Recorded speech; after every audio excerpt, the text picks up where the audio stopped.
Bien, un exercice de niveau première S proposé par un apprenant de 10 niveaux. Il s'agit ici, dans cet exercice, de vitesse, notamment de vitesse angulaire et de vitesse linéaire, reconnaissable à son symbole V. Tout au long de cette année scolaire, nous allons produire exclusivement sur cette chaîne des vidéos ou des capsules de niveau seconde scientifique et première scientifique avec les exercices que vous, mes abonnés, allez me proposer. En d'autres termes, c'est vous les boss. Bien, je suis Monsieur Stesmeba et je reprends la main. Allons-y. Une petite sphère M attachée à l'extrémité d'un fil de longueur L égale à 1 mètre tourne à vitesse constante autour d'un axe vertical fixe delta comme présenté sur la figure. On nous demande ici de calculer la vitesse angulaire oméga de la sphère M et en B, sa vitesse linéaire V. Petit a, la vitesse angulaire. Vitesse angulaire. Oméga. On souligne.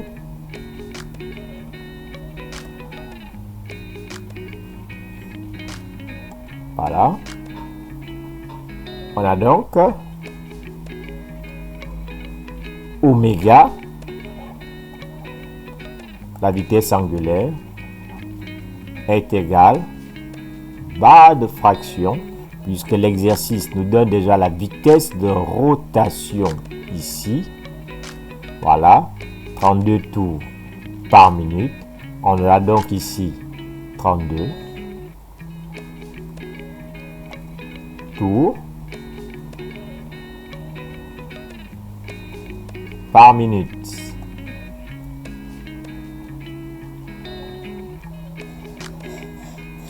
Bien, pourquoi j'emploie le code de couleurs? Pour préciser qu'ici, il s'agit juste d'un exercice de conversion. Ce qui donne barre de fraction 32 fois. On sait déjà qu'un tour, ça fait 2 pi. Un tour, c'est 360 degrés. Donc, un angle de 2 pi radian. Donc, on traduit les tours en radian. Ça fait ici 2 pi. Ensuite, les minutes. On sait qu'une minute est égale à 60 secondes. On écrit 60. Donc, la vitesse angulaire dans le système international étant exprimée en radians par seconde, au numérateur, on a exprimé les radians et les tours en radians, et au dénominateur, on a exprimé le temps en secondes. On va donc calculer oméga. On prend notre calculatrice. On a 32 fois 2 shift pour pi divisé par 60. Ça fait 3,35 radians par seconde. Ça fait donc 3,35 radians par seconde. On souligne le résultat. Ensuite, la vitesse linéaire. B, vitesse linéaire. V, on souligne.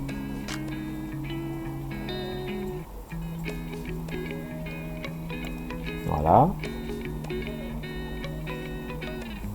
D'après la relation du cours, V est égal à R que multiplie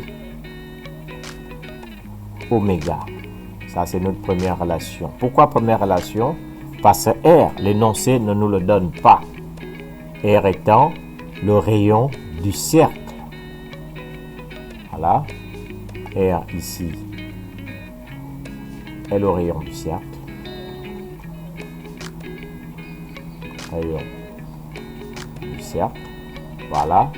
Qui est à déterminer. Et où se trouve-t-il? Principalement, R est ici. Voilà R. On peut observer que la norme ou la longueur de R est opposée à l'angle. Est opposée à l'angle ici. Voilà. La norme de R est opposée à l'angle. Donc, pour déterminer R, on va employer la fonction sinus. Or, R est égal à quoi? Est égal à L. Ici, qui est l'hypoténuse, à L sinus 30 degrés. Ça, c'est la relation 2. 2 dans 1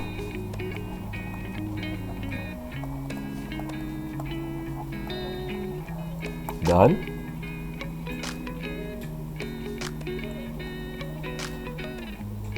V est égal à oméga que multiplie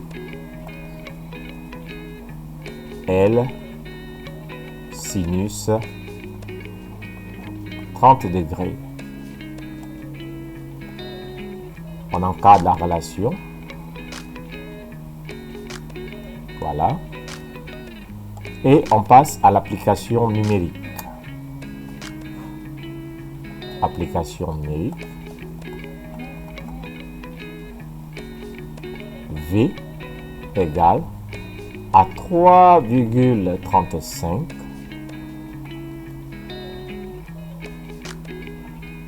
fois L. On a dit L est égal à 1 mètre, à 1 fois sinus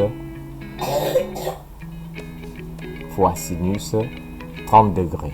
On a donc V, tout calcul fait, est égal à 1,675 mètres par seconde. On souligne le résultat.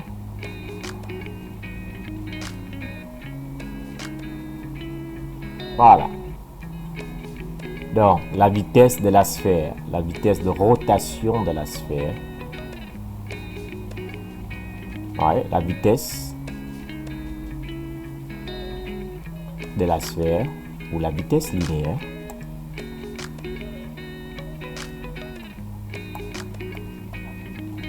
La vitesse linéaire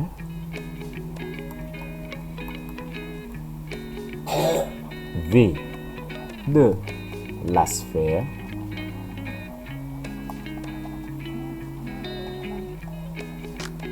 vaut 1,675 mètres par seconde.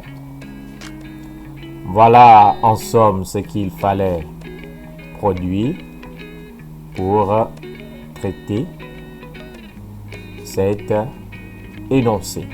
Je rappelle que pour traiter l'énoncé, il fallait connaître les relations du cours, notamment celles qui permettent de passer de la vitesse de rotation à la vitesse angulaire, donc un exercice de conversion, et la vitesse linéaire en fonction de la vitesse angulaire, c'est-à-dire V est égal à R oméga. Et notre compétence à avoir, c'est celle de pouvoir écrire les projections orthogonales sur les axes. Notion introduite en classe de seconde. Bien, voici en somme l'essentiel de la correction et j'espère que celle-ci vous permet de mieux cerner, voilà, le lien ou la relation qui existe entre la vitesse angulaire et la vitesse linéaire. Donc, je suis Monsieur Stacy Meba et je vous dis à bientôt.